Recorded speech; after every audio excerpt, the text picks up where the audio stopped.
We're live. Hey everyone. Hello. Hi. What's up? Happy 4th of July, everyone. Yeah, happy 4th of July, people. I know we've got a lot of US design cutters out there.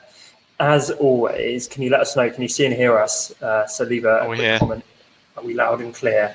But I'm really seeing here perfect. Hey, Teresa, what is up? So we've got a bunch of lovely people on today. We've got Sunshine. I really hope that's a genuine name. Renee, Chris, Ashley, Claire, Young, Amy, Dunes, Dorothy, Deborah, Teresa, Sherry, Vids, Anusha. Loads of you guys. Thank you so much for jumping on. And a big welcome to Matt. I know we do this with guests, but Matt's still a guest, so let's clap it up for Matt. Thank you very much. Thank you very much. I'm used to hiding behind a computer at all times, so this is a bit odd for me, but quite cool. So thank you for being here. I'm really excited for this session. I think it's going to be insanely valuable. I'm going to give a quick intro, Matt, but then feel free to fill in any gaps, of course. Sure. Thanks, Tom. Matt is officially our creative director. He is also one of the most talented designers that I've ever had the privilege of working with. Very kind of you.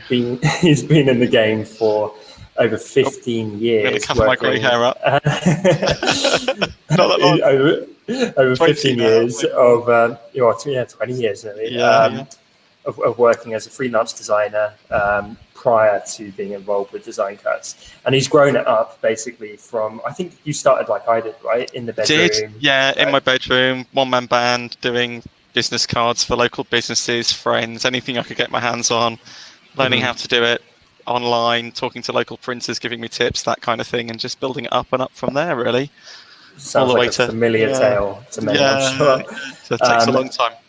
But yeah, Matt actually grew it into a successful agency, which employed a team, started working with all kinds of big, awesome corporate clients.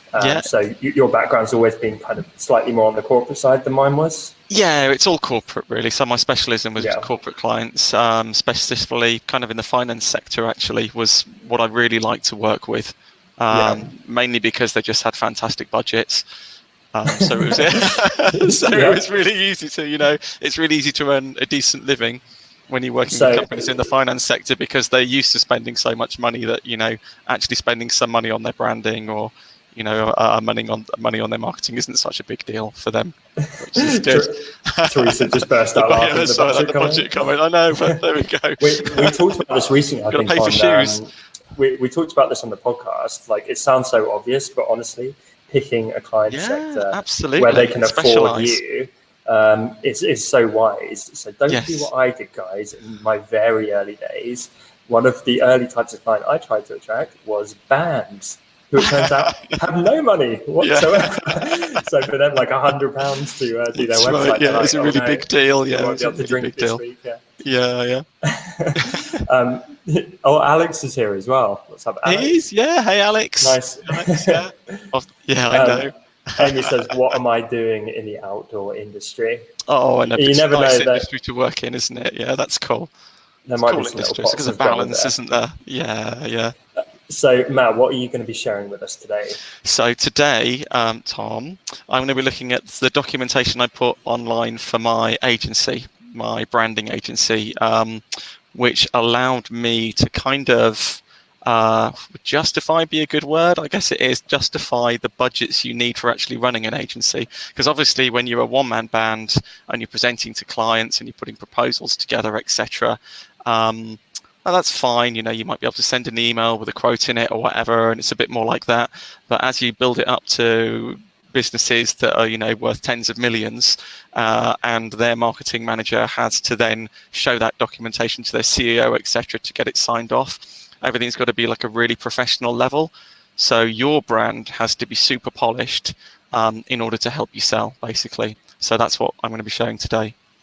And would you say that even if you are a one-man or woman band, there's probably legs to having that stuff as well? Maybe not quite to the same extent, but no, like for one, it saves time, right? You don't need to have the same conversations. Yeah. It's like, here's what we do. Everyone should do it. And when it was just me, I always alluded to there being more of a team.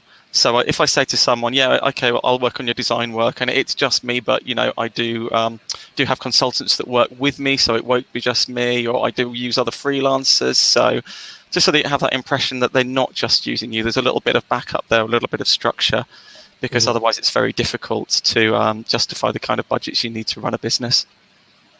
Yeah. So you shouldn't be afraid to kind of upsell yourself a little bit, I think. Absolutely. So you have a shiny presentation, right? Well, do you know what? It's not the biggest presentation in the world. So would you like to see it? And what I've done is I've put that very small presentation together with, let me share my screen for a second, see if I can find where the screen sharing was. By the way, while Matt is bringing this up, I love having you on today because you used to be on more videos, and we're going to get you back on more videos. Absolutely. Let us know in the comments. I don't know how many people on the call are like early days design cutters, but literally it used to be Matt and Darren, our CTO, and myself, with the three of us being kind of silly and goofy in like early Facebook videos when the company was this big. There was a lot of crying and having to do retakes and mainly bloopers, and it was brilliant and really just crying with laughter. Yeah, Deborah's just saying she remembers. Yeah, it was so good. It was so good. Yeah. Deborah remembers, she says. Yeah. So okay, let me share my screen with you.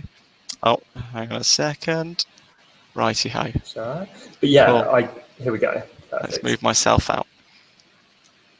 So, there we go. Can everybody see my screen? Yes. Hopefully. Yes. Indeed. Perfect. Okay, so a documentation masterclass. Now, Core was my branding and design agency. So we put obviously a lot of emphasis on to the actual design side of things. So here's our website. Some of you guys might recognize this because when I've been on critiquing people's portfolios, I think I actually brought this one up to be like, here's how to do it properly. So it's incredibly polished. It's quite slick. And again, it was about positioning our brand in the right brand space so that our clients would have that credibility, that kind of credibility level you needed to sell to businesses whose turnover maybe 10, 20 million pounds. So you go to the offices in London and they're beautiful and fantastic buildings, etc. They might be global, but what you need is to present yourself to them at a level that they would expect to see. Basically. Nice. Amy just said in the comments, really nice. Oh, thank you, Amy. Oh, yeah. Thank you very much. Yeah, thank you. And with these big corporates, what you're talking about a lot of the time is ROI, so it's return on investment. So what you want to be thinking about is, justifying the budget that they're going to spend with you. So you're saying, we can increase your annual turnover, we can increase your quality prospects, we can increase your traffic to your website, etc., etc., etc. And you're putting all those benefits throughout your website and throughout your printed documentation, and you're just constantly reaffirming that. And you might also be sort of dropping the names of bigger clients that you have worked with in order to enforce that credibility to get them on board. Say, oh yeah, we've just done, we did some work for PricewaterhouseCoopers or etc. And they think, oh, well, if they're good enough to work for them, they're good enough to work for us, right? And have you found that you can kind of upskill that? So it's like you use a kind of medium-sized name to get a slightly bigger name, and it's like a ladder. Yeah, that's absolutely it. So if we go to kind of the clients page here, you've got businesses all the way up to sort of maybe a 20 million turnover to maybe your like 3 or 4 million to billions. I think Clash off the top of my head had like billions of pounds turnover to smaller agencies, etc. So you are just you might start doing business cards for someone like just down the road who's just started out a business, but so you'll use them as a springboard to get similar size or slightly larger businesses, but you will also stay with them like all the way. So for instance, if we go down to, so they said we go into Pegasus, which is like a finance company. I helped them grow. I helped the director of this company grow his initial business which was actually more in the medical side of things, from nothing to a fairly well-established business. And then later on down the line, he said, look, I'm starting a finance company for primarily cars because it's my passion. And we grew, that business from a business that had a turnover of 0 to, again, tens of millions, but off the back of the branding that we put together for them and the websites that we put together. Love it. And just to cut in for a second, Matt, I think there's some very valuable lessons which you're imparting here. And I remember when we first started working together, what you charged your clients was in a different magnitude from what I used to charge my clients, because it was more on the corporate level, to the point I was like, wow, I didn't know you could charge that much. It is, yeah. I think a lot of it comes down to, there's a lot of talk in the industry right now, propelled by people such as Blair Enns, who we had on the podcast, about value-based pricing. And essentially, it's where instead of just offering a business card design, you're offering something that's actually going to move the needle and help grow their business, as you keep coming back to. That's exactly it. That's exactly it. You're talking, it's all about ROI. So whatever money you're putting in, you can justify that, or that they can justify that internally with the rest of the team or with management, etc. Because they say, look, this company can actually get us a return on that investment. This money is just not. They're not like a fluffy design agency that are just going to make a nice, pretty logo. Actually, they make a difference to businesses. Their branding will make them look more professional. We'll position ourselves well in the brand space. Their websites will increase conversions, and it will bring the sales department more business. And you can pull that all the way down to, a local business. That it's important all the way from them, all the way up to multinationals, really. Mm-hmm. So where you look at the scope of the work relative to how much you can charge, of course you can charge more for like a comprehensive brand strategy compared to a business card or a logo. Yeah, I mean that's exactly it. And we'll dip into it later on, but I can just quickly dip into it now. So say we look at sort of a services overview documentation, which is one of the biggest documents that you put together, which just breaks all your services down. But you will break it down into its component parts to make it more digestible. So you will say, okay, look, you might be looking at, we might just touch on just simply doing a logo design, which might be a couple of grand. And then you're saying, okay, and off the back of that, maybe you want a brand guidelines document, then maybe you want a brand image library. And then it depends on their budget really, but the budget and the prices in this might be changed depending on the client it's going out to as well, you know? So you might think like a middle tier company are happy to pay a couple of grand for a logo. A really large company might be worth, based on the background work that you're doing for it, tens of thousands. It's just, you have to pretty much play it by ear. But the documentation that you put together looks, has got to look really slick, and it's got to look really comprehensive. Awesome. Claire in the comment just asked, is that a media kit? No, it's not. No, this was all put together. This is all bespoke design work, basically put together in InDesign. Awesome. So today you're going to be talking us through a whole host of documentation that you used to use. So people, get your notepads and pens at the ready, because there's so much stuff which you can take and use within your own creative business. There is, absolutely. So if we whiz over to a small document I put together with the documents that we had to put out to clients. It's just going to be saying, what's the benefits of the documentation and an overview of the documentation. And you will notice that this particular documentation you might feel is quite dry and corporate. But again, it's really important to use the correct tone of voice with the clients. So if your client is corporate, that is what they will be expecting. Don't try and elicit any laughs or too many laughs in a presentation with them, because it probably won't go down particularly well. Maybe you can once you get to know them a little bit better, but it's good to have a good air of professionalism in there, really. Okay. Love it. So, what are the benefits? Well, obviously the main benefits of this documentation are to reinforce the credibility of your brand. You're an authority figure. So again, it's about the brands that you've worked on. It's about saying you know what you're talking about. You know about search engine optimization. You know how conversions work.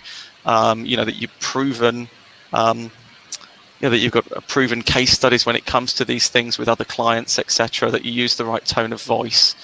They also provide a framework of your services, which is really, really important. So this big framework basically allows the marketing department to sell those services or to break up their budget for the year for you, because if you go in and they're not sure what all these things cost, it's no good for them, because they need a tangible idea of what a new website would cost, what a new brand might cost, what an A4 folder might cost, what a DL, whatever you're doing, whatever kind of advertising, etc.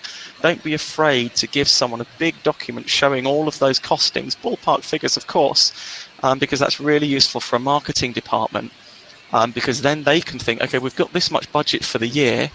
We've got all these events coming up. This is how much those individual events will cost, and they'll know, or they can come back to you and say, if we do this, this, and this, will that change the figures, etc. So don't be afraid to do that, because that framework is what a large business, that's how they work. Yeah. So I'm saying so I'm saying leverage the corporate. I mean, a very sort of this is about tone of voice, right? Leverage the corporate structure for project approval, and it's exactly that. You're thinking, well, how does a corporate work? How does their approval process work? Because you might be talking to their marketing manager, but that actually that's got to get signed off by the CEO. So you might be saying to their marketing manager, what documentation do you need to present internally in order to get this signed off? Because the marketing manager might want to spend the budget, or might want to get more budget internally, but they might not be able to. So once you get to know them fairly well, you can say, look, what can we do to help you sell brand reframing? You'll get an ROI from it, but we know it's going to be a tough sale in that board meeting. So what documentation can we put together? And in the past, it's trying to help your point of contact, basically. Exactly. That's exactly it. So you want to be indispensable for that point of contact. You want that marketing manager or that person you're working with, if they leave that company a few months down the line, to pick up the phone and say, oh, hey, Matt, do you know what? I've just moved into this company. It's an absolute shambles in terms of their branding and et cetera, et cetera, et cetera. Can you come in and help me out? And it's almost like you're another member of the team, and they really start to trust you. And then they might say to someone else they know who works in marketing, oh, I've got this great guy. You can really trust him. They're dependable. They'll get you results. So, often really it's not just that you're selling to them. You're trying to help them sell the both of you to their gatekeeper. That's exactly it. And because it'll make, you're trying to make them look good to whoever's above them, because at the end of the day, you want the marketing manager you're working with to become the global head of marketing, and when they leave, to become the global head of marketing for an even bigger company with an even bigger budget. Yeah, because they can turn around and say, that new website where I hired these guys and we did all this stuff, got these amazing results for us. That's exactly it. It might be your work, but it goes on their record. Yeah, and I had marketing managers I worked with, like for good sort of 10, 15 years, and they moved from company to company to company, but they'd pick up the phone and give me a ring.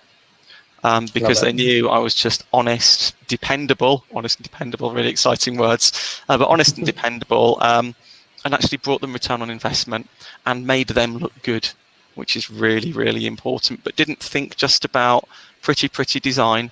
I actually thought about their audience and what design work we could put together to help get them return on investment for the money they're putting in and to help them grow their business. And I was honest, always honest. If you don't think something's going to work, be honest. Awesome. So I can see some questions coming in from people. I'm going to let Matt keep going, and then we can try and crack through some of them at the end, maybe. Yeah, that sounds good. So just a brief sort of overview of the kind of some of the framework of this documentation we put together. So there's kind of different stages. Obviously, with any client, when you work in branding, but any designer should always think about the brand. You always think about the audience. Whenever you put a bit of design work together, you think, who are the final audience that are going to be looking at this bit of design work? What kind of tone of voice do I need to resonate with that audience?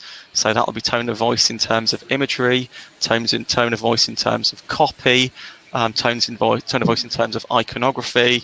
If you're selling to a surf dude, you don't sell the same way to someone who works in bank in London or in New York, or just think about the audience, and then get into the brand of whatever company that you're working with. So find out more about their brand, and so any sub-brands that they might have in their product, completely immerse yourself in that brand and their positioning. within the marketplace. And that leads me on to sort of competitor analysis as well. Look at their brand, but also look at all their immediate competitors. How are they doing? How's their branding looking? What are they doing well and what aren't they doing well? Because what you want to do is you want to look at everything they're doing well and do all of that and then add something to it. And, differentiate cut out the yourself. bad. Yeah, cut out the bad. Yeah. So you're trying to... So you've got a brand space. You've got to look comfortable within that brand space so that, say, somebody comes to your website, they're like, all right, I know they're banking. I know they're in the banking sector, but at the same time, you're trying to do just enough to differentiate and make it a little bit different so that you stand out as well, whilst sort of leveraging any credibility that they've got. So if this client has got clients like, I don't know, HSBC or Sainsbury's Bank or whatever, you're trying to leverage those brands and say, okay, my client works with these big clients. And again, it's just about dropping names, really. And that's something that's a lot more difficult to do in the banking sector, because most of the time you've got to say, okay, we work with this, tier 1 bank who has a turnover of, or you're not actually allowed to drop these names. So you've got to be a little bit clever about it. Love it. Leave a comment, guys, if this is all making sense and all good stuff so far. But it's super useful. But not only that, I'm amazed at how much of this applies for people who aren't targeting corporates. It does. I mean, this really is something everyone should be doing, I think. Absolutely. I mean, I'll show you some of the brand documentation that we put together in a minute for establishing the audience profile, the brand positioning, the competitors. This is some documentation that anyone can put together with a bit of research online in InDesign, make their own forms, etc. And they can give it to their clients. And possibly what we used to do is give sort of a cut down version to clients before they even signed up, or before they even started working with us. So look, tell us a bit about your brand, engage with us, and then you're kind of starting to reel them in a little bit, and you're saying, we really want to know about you. Even if you don't end up using us as an agency, you can keep this documentation. It's really useful. But what you're really doing is starting them working with you really early on in the process. Awesome. Can we have a look at one of those? You certainly can. So here's an audience profiling document, for instance. So when you're telling them, what's the purpose of the document, audience profile is a powerful tool to help you understand your audience and how best to approach and communicate them. This is paramount for creating targeted brand communications. And again, you'll notice we're using that very corporate tone of voice, and a little bit about how to fill it out, but it's basically just a form.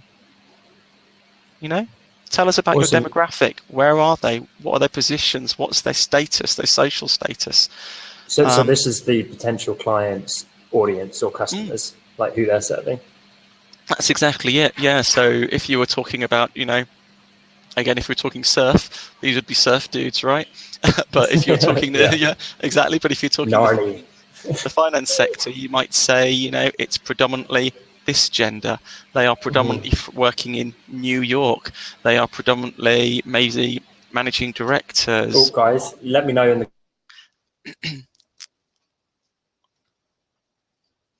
Oh, I've lost you a bit, Tom. Are you still there?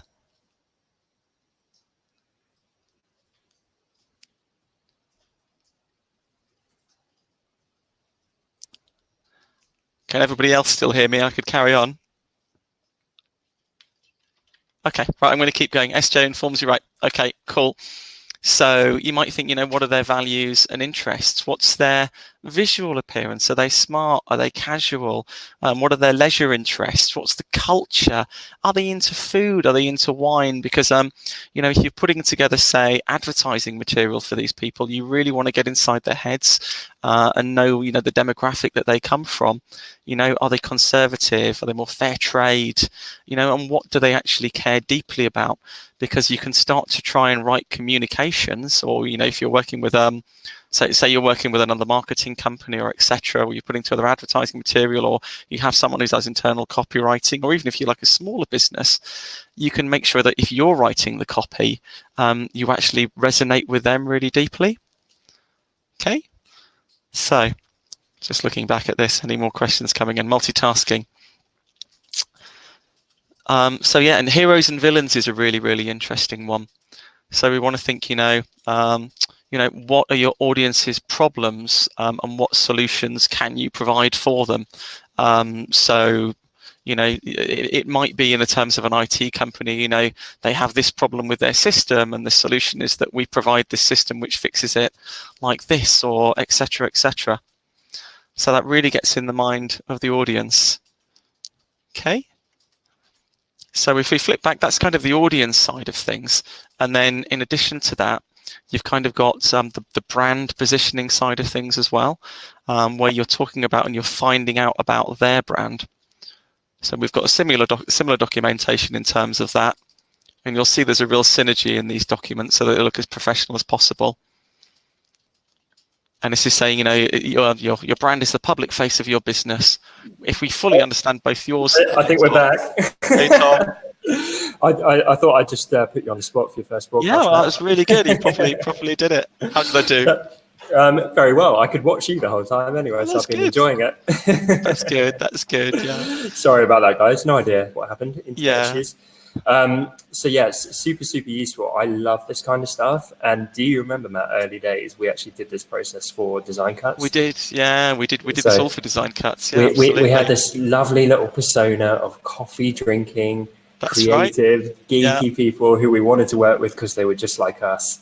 And it was so much fun doing that exercise. And it really, do you remember, it helped so much, not just with the website, but like our social media graphics, it's still copywriting, it still does, right? It still helped now. And, only a month ago, we did a tone of voice exercise where we literally broke it all down and looked at the correct tone of voice for design cuts and how we want to communicate, our core values, etc., because they're constantly evolving, and we need to make sure we project those as well. And it's basically just if you're working as a creative director for a company, you're doing this process, but for that company rather than for lots of companies.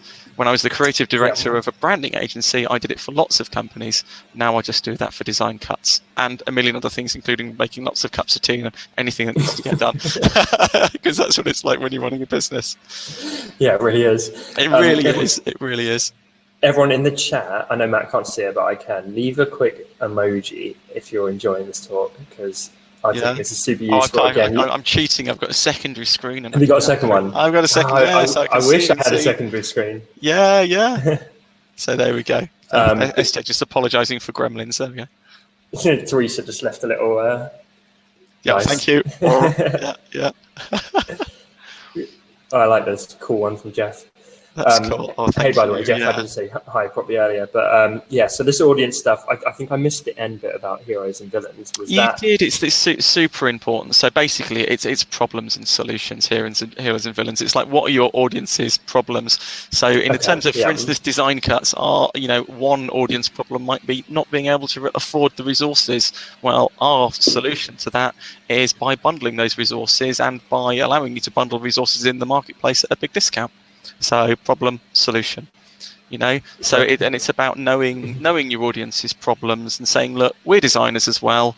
We've come all the way up. I worked in my bedroom, listening to music, had really small clients, didn't have very much money, couldn't afford to go out and spend, thousands of pounds on a font license, etc. So we're going to make these things accessible to you all the way down the level. Problems and solutions. Nice. Yeah. Love it. So what is up next?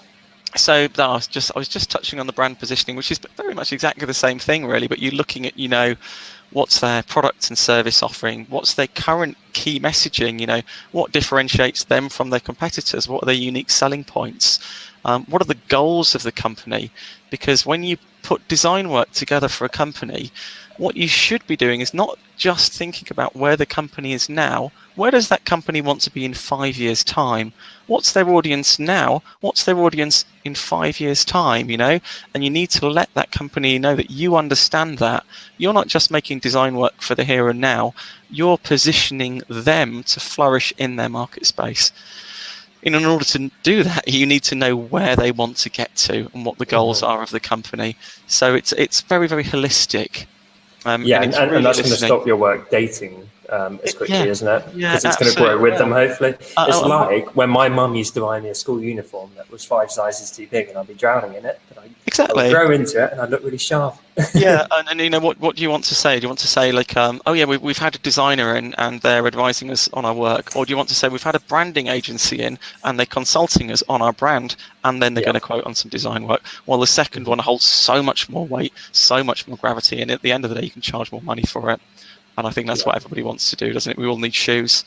100%. In fact, guys, can you leave a comment? Let us know what kind of work you do, because I reckon in this session we'll be able to get through the documentation, which is amazing. But Matt and I love doing a bit of Q&A with this stuff. Absolutely, as well. So hopefully we can answer some questions specific to like what you're doing.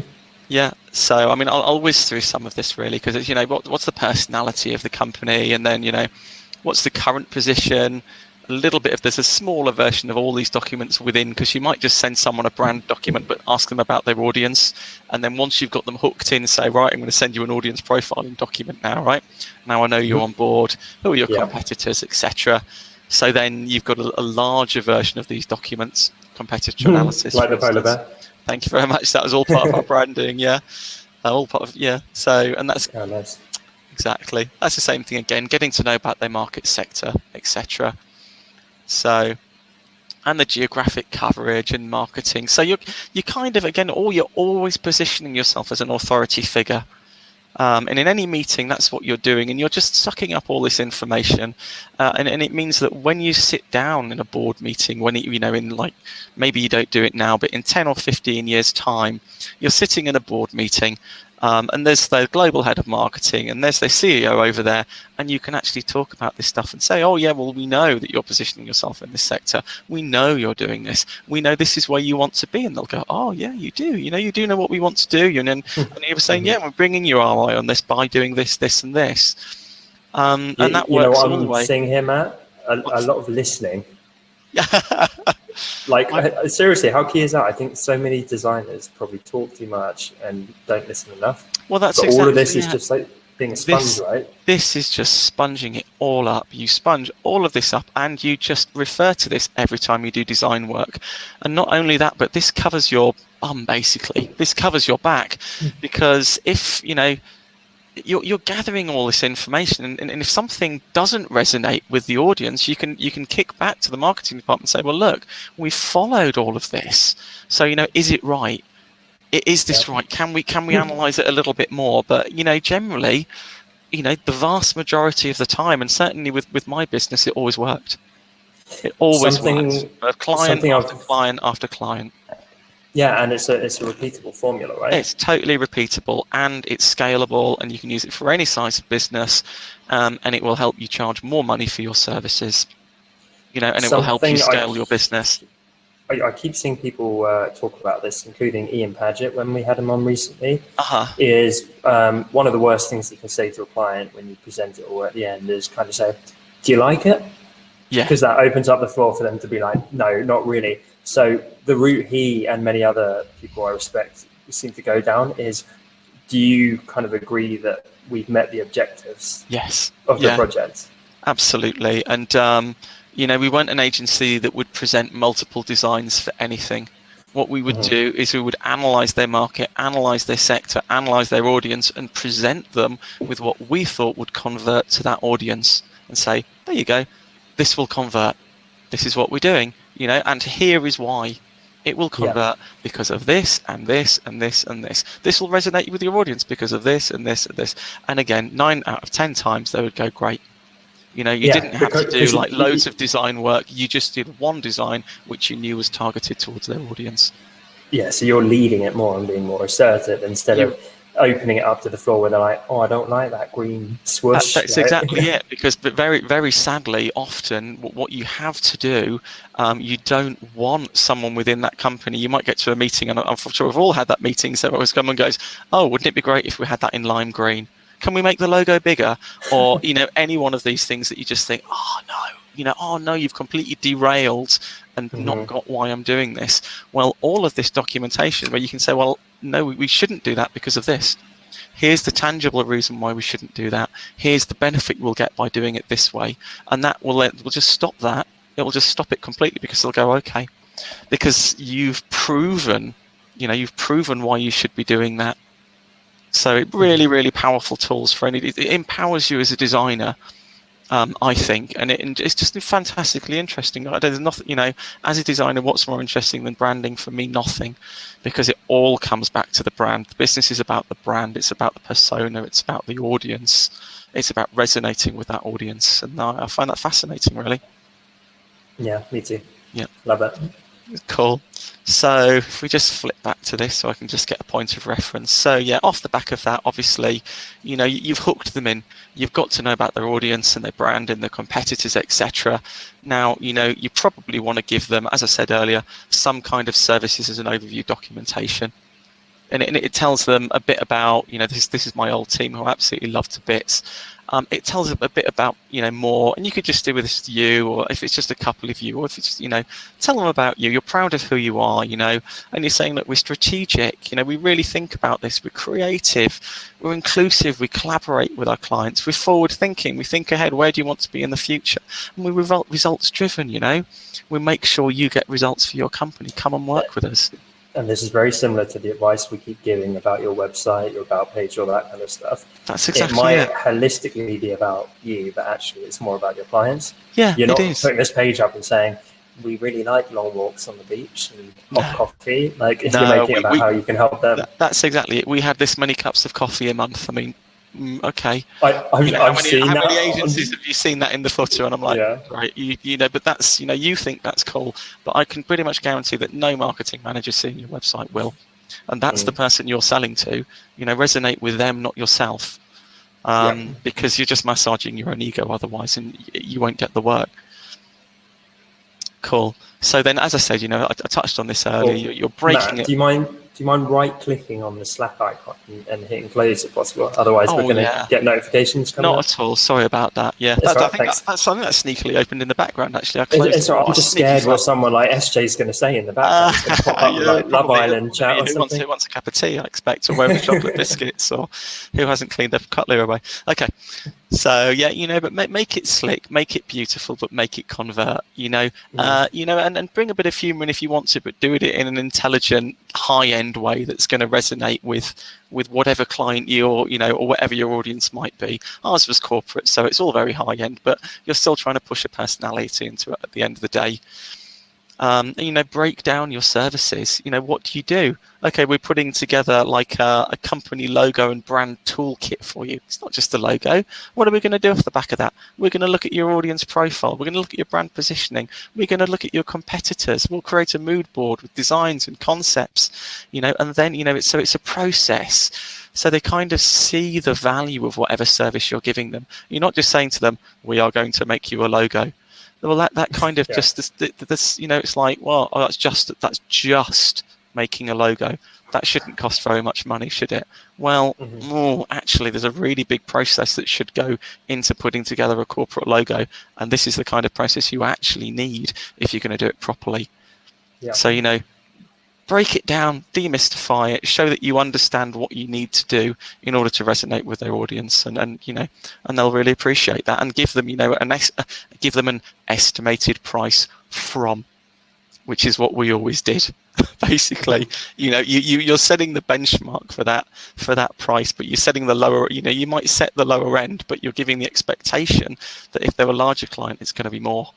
Yeah, absolutely. Yeah. So you say, well, actually, for your size of client, we would also need to do X, Y, and Z. Or for your size of client, you generally expect us to come into numerous meetings, or you expect us to fly to New York to have a meeting, or it's just, you will have to change it dependent on the client. So don't set it in stone generally.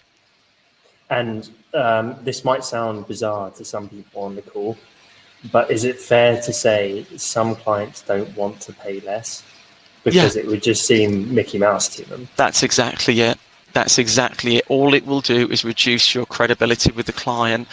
You can, and I'm sure you've heard this a million times, but you can't increase your price once you've given someone a price. Really, you can't say, oh, that'll be £250. Oh no, it'll be 500. But you can start high and say, well, actually, what's your budget? This is, we're used to working with bigger clients, but we understand you're a client and we're really committed to working with small clients and helping them build their brand, because we know at some point you'll be a larger client, which is exactly what we did. So, keep an open mind. I think that's it. But say to someone, it doesn't do you any harm to say, we normally work with really big brands such as this brand, this brand, and this brand. Or, if you're middle-sized clients or someone's just a startup, say, well, we normally work with middle-sized businesses, but you're just a startup. But what we'll do is, because we really like the idea of your brand, we really want to work with you, we'll do it for this kind of introductory price, and we'll give you a cut-down service because we know it's all you need at this stage for this much money. And then you start working with them, and you're not turning away the work, but you're not giving them the same amount of work for less money. You are giving them, a cut-down service, but it'll probably be good enough for what they need to get the ball rolling. And then as they upscale, there, guys. Less work, not the same work for cheaper. That's exactly it. Less work. Don't do the same work for cheaper. Don't sell yourself short, because you can do a cut-down version, and then they will get respect for you for doing that. And then maybe in 2 years' time, when the company is bigger, they'll come back to you and say, well, look, actually, and this did work for us, and it did happen to us, we have now got the budget to do this. Can we do it now? Can we have the big website? Can we have the big interactive website? Can we do this? Can we do that? Absolutely, yes, we can. And we're so pleased that as an agency, we have built you up to that level. We're proud of that, proud of working with you. Teresa just said gold nugget. It's so true. And it's just, it's so rewarding working with these businesses. So, and then you'll see, you've got like the overall cost. And then you can break it down and say, okay, or you can have this element or this element or this element. We used to love to putting together brand image libraries for people, which is basically just, finding out about their audience and finding out about their marketing, etc., and putting together an image library from, Getty, or if they've got less budget, iStock or whatever, a brand image library focused towards that audience, which they can then use in their marketing. And it's a really, really nice thing to do, because I've got a very sort of photography-based background, and I've always found that imagery converts really, really easily.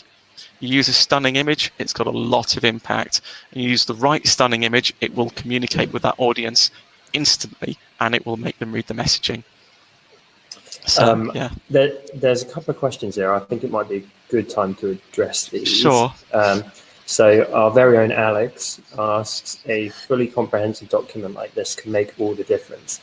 That said, it can also scare smaller businesses off. I'm from North Wales and find that in some cases, especially in his earlier days freelancing, that smaller businesses and those with a lower turnover will see this kind of thing as overkill. So how do we find out where the line is as far as how to go with our documentation? Sorry, just to layer on top of that, Jeff asks in a similar way, how do you convince internal voices who do not see this sort of exercise as being worthwhile to actually go through with it? So internal voices within your company, how do you convince? Actually, good question. If you could clarify, Jeff. I think he means in the client's company. I see. Basically, the two of them combined are saying, like, is this kind of thing always worth it, even at a smaller scale, or is it overkill? I would say it's always worth putting together this documentation and setting your sights on the larger businesses you work for and having a copy of it. And you might, as I said, you might share it with a smaller client and say, look, we understand what size business of you are. This is pitched towards our larger clients. Let's open communication. You might send it and say, here's our standard services and overview document. And, this is available on our company website. You could have just sent an email and it would send you this document, or we'd send a document through. It was always completely open. But then off the back of that, as soon as you had their email address, right, you'd be checking out their company online. Maybe you'd be checking them out on Companies House, etc., and trying to work out how much budget they've got. And then you'd be deciding, do you want to work with them? Because you don't want to work with everyone that comes to you, and you don't want to work with, anyone can pick up a lot of work for free, right? And anyone can pick up a lot of work for clients with no budget. So it is a balancing act. But I would say sharing this documentation doesn't normally scare people off if, off the back of it, you communicate with them and say, this might be pitched towards larger people than you, but we know, tell us what you want, and we can see if we can help you at this stage so that when you get bigger, you can aspire to this kind of services. It's a line of communication, basically. But I see maybe sometimes you might just want to fire an email to them, and it's a little bit judging, really. Yeah, you know what scared me, because I've been a client as well as a designer. What scared me would not be someone being really attentive and paying an active interest and wanting to learn more about me. Exactly. What would scare me would be the cost. Yes. Yeah, absolutely. So, but you're also saying it's ROI. So what you're saying, you always have that line of communication and say, hopefully you'll have done something in their sector already. So you can say, look, I've worked with this client. They started out quite small, and we've built them up to this size. But you're having the budget conversation quite early, aren't you? So you're having it early. You're opening it up. There's dismissing unsuitable clients. You could waste so much time with tire kickers, and who hasn't done that in design? I want this. I want that. Can you put me a spec together for this project? And you spend a day putting a spec together for a project, and say, I haven't got the money. If you do this right at the beginning, you are instantly going to find out what their budget is and open that line of communication. Yeah. Which is really, really important, because as a business, you don't want to waste time doing that, and really, so long as you've got that communication and you say to them, if you're a smaller business, here's our services and overview document. We work with really large corporates, but we also work with smaller businesses. Actually, a really good way of looking at this is our digital services. Feedback, by the way. Alex is saying great feedback always. That's good. And Teresa 100% agrees. But you can also, if you've got a really large service such as website design, where you might be putting together, mind maps, wireframes for every single page, designing every single page, you've got to code it, you've got to employ developers, etc. Offer a tiered service. Say, look, we will give you an introductory service, and here's what it gives you. We'll give you an intermediate service. Here's what it gives you. Here's a comprehensive. Give them a nice shiny diagram which shows it, and say, look, for £6,000, you can have a really nice, and that is still a lot of money for some businesses, but that's kind of that was our lower end. So you could shift it all lower than this. You could say, for £6,000, we will give you, a nice shiny brochure website which will help you sell your business, and we'll still give you some introductory, we'll still talk to you about the consultancy, but we won't do the actual full documentation. Or for 14k plus, we'll give you this, or for 30k, and again plus, because you're not putting a top limit on it, you're putting like a bottom limit on it. We will look at, scope and functionality, audience profiling, brand position, market sector, SEO analysis and recommendations. We will do mind maps, wireframes, UI designs, build the website. We'll give you training in how to maintain it, etc. So it's, you're breaking it up. And we also did the same with our logo design, etc. So you're saying, upwards of £6,000, we'll look to get some kind of logo and brand kit, or you can break that into digestible chunks and just have this bit, just have this bit, just have this bit. Yeah. So you can break your services down into digestible chunks and say you can only afford this bit at the minute, but it doesn't stop us from verbally doing that other part of the process and making some mental notes. Or perhaps you might say to them, look, if we send the branding documentation stuff through to you, you can fill it all out, and you can do some of that process yourself. Get them involved, and then send it through to us. Friends, this is price anchoring at its best, right? When you have multiple service offerings, it helps to anchor the correct price for them. Exactly. And often it will let you accomplish more, because essentially they actually want to go for the intermediate tier instead of the bottom one, for example. That's exactly. Nobody wants to go for the bottom tier, and they don't want the bottom tier. They're always going to want the next service up. Nobody buys the car and wants the LX model. They want the Type R or they want the GTI. But you're going to be aspiring to that, aren't you? You're going to be getting that and thinking, oh, the next time I'll have the Bang & Olufsen stereo in it. But I'll go back to them because that car was awesome and it did me really well for a few years, but now I want to get a better car. It's just kind of thing, really, but you're just doing the same in business. And by the way, hey Rachel, just saw Rachel in the comments. I feel like I know a lot of people are going to be taking notes. I know Teresa is going to, because her business is somewhat similar in terms of how it's modeled to this, but I feel like this stuff could literally take her to that next tier of what she can charge. And it does. It really does. Without this, we couldn't have pitched to the clients that we pitched to. We would have been absolutely sunk, because without a very professional and polished brand yourself, you just can't can't pitch to large clients. It's never going to work. It's never going to happen. And one thing that's probably worth mentioning is as your business is a little bigger, it's always worth getting 2 of you involved to take more than one person to that client meeting, because you will always have, it always carries more weight if there's more than one person that turns up to the meeting. For mid-sized businesses, it's fine, just one of you. But those initial meetings, you need more than one person, really. You're going to need backup. Jeff actually had a question as well. So he was saying, in terms of internally, he meant within your own organization. So imagine you're part of a wider company. I think Jeff might be talking about a charity he's involved in. Okay. So imagine you're part of this wider organization. Yes. And they're saying, can't really be bothered with all this. I don't see the point. Well, it's still about, it's still about brand credibility at the end of the day, isn't it? And if you want people to part with money in any way, shape or form, you've got to have a credible brand. If you looked at a charity and they didn't have a credible brand, you might worry about giving them the money. Where's that money going to go? What's going to happen to that money once they've given them money? And a large business might, if especially if that charity is targeting large businesses to donate, they're going to have to look credible, because the large business wants to, again, work with a credible brand, because it's like, I always call sort of branding as kind of a playground mentality. You want to be with the popular kids in the playground. You want to be that's branding's a bit cliquey like that. You want to be seen as being in that group, and that helps you attract other brands that are, within that sector, within that, at that level. If that makes sense. Yeah, it does. And I think really... Not in a horrible way, obviously.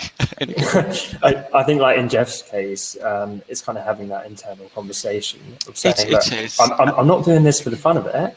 I'm not doing this because it looks nice and fluffy. I'm doing this so we can get bigger and better clients. And so again, it's about return on investment. You will get a return on this investment because we will attract larger clients or larger people who are going to be donating. Because once we've got this really polished branding, we can reach out to these people. Who could we be reaching out to with this really polished branding?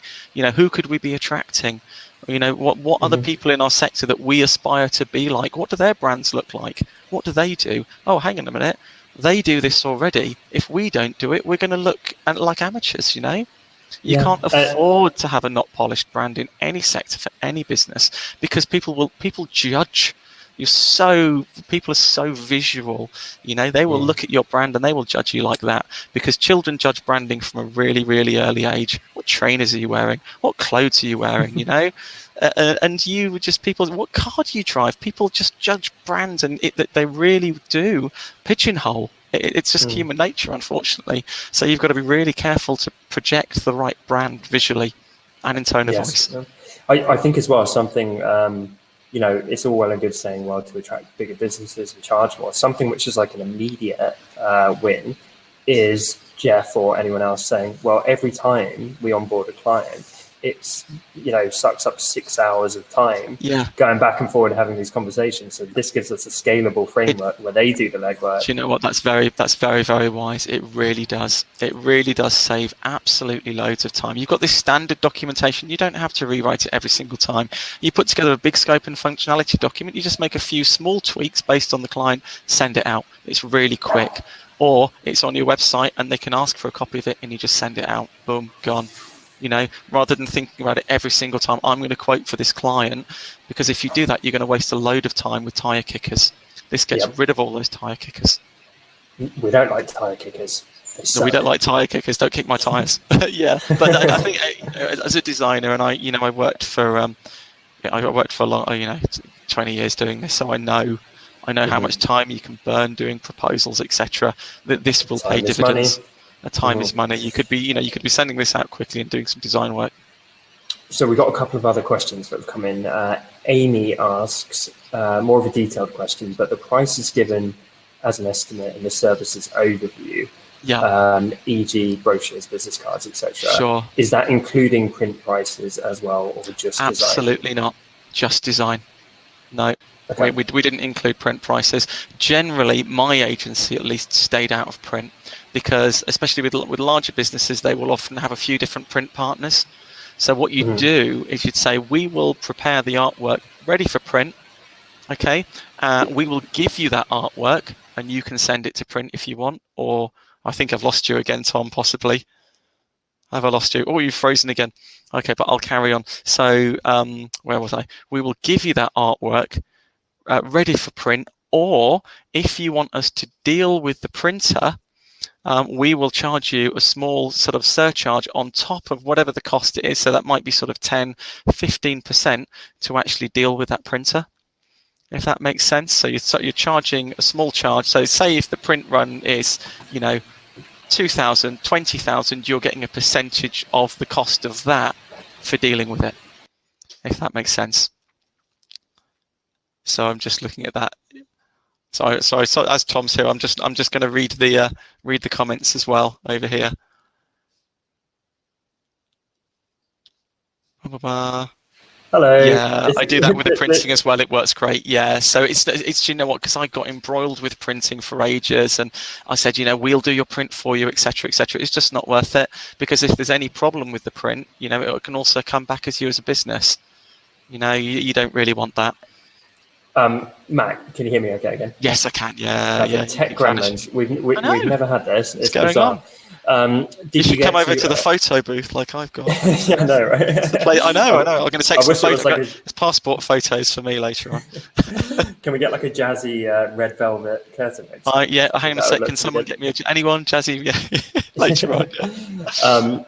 Did you get to Anusri's comment or question rather? I know. And if not, I'll read it out. Go on, read it out. I'm rusty at this. So it says, as a quick follow-up question, is it better to provide your fee first and then work with the client in case they need to bring it down to suit their budget?